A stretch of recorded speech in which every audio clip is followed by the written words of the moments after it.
আসসালামু আলাইকুম রহমতুল্লাহি ওবরাকাত।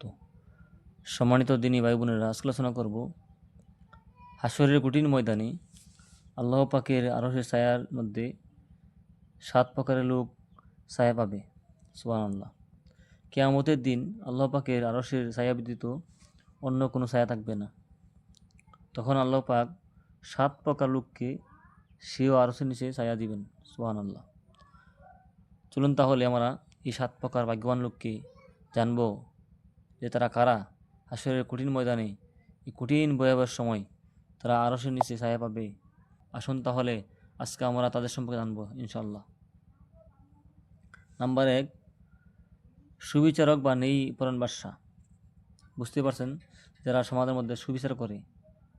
আল্লাহ রাব্বুল আলামিনের কোরআন হাদিস অনুযায়ী যারা নেই বিচার করে, ওই নেই পরায়ণ বাদশা হাশরের ময়দানে আল্লাহ রাব্বুল আলামিনের আরশের নিচে ছায়া পাবে। 2 নম্বর হলো যৌবনকালে আল্লাহর ইবাদতে মশগুল ব্যক্তি। প্রত্যেকেই ইবাদতই আল্লাহর কাছে পছন্দনীয়, কিন্তু যৌবনকালের ইবাদত আল্লাহর কাছে সবথেকে বেশি পছন্দনীয়। সুবহানাল্লাহ। 3 নম্বর হলো এমন ব্যক্তি যাহার অন্তর সর্বদা মসজিদের সাথে লটকে থাকে, অর্থাৎ সর্বদা নামাজের জন্য সে অপেক্ষা থাকে।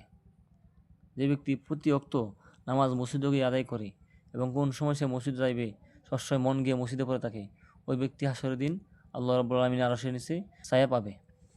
4 নম্বর হলো এমন 2 ব্যক্তি যাহারা শুধু আল্লাহর হস্তে একে অপরকে ভালোবাসে। সুবহানাল্লাহ।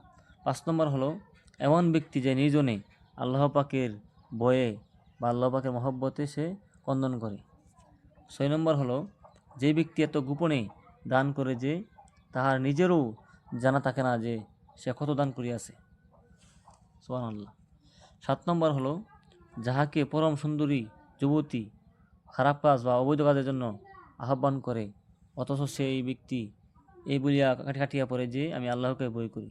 সুবহানাল্লাহ। 7 নম্বরটা হলো যে পরম সুন্দরী যুবতী বা যুবতী নারী কোনো পুরুষকে কুপ্রস্তাব দিল বা খারাপ কাজের প্রস্তাব দিল, কিন্তু সেই যুবক কী বলিল যে আমি আল্লাহকে ভয় করি, আমি খারাপ কাজ করব না, এ বলিয়া সে খারাপ কাজ থেকে দূরে থাকে।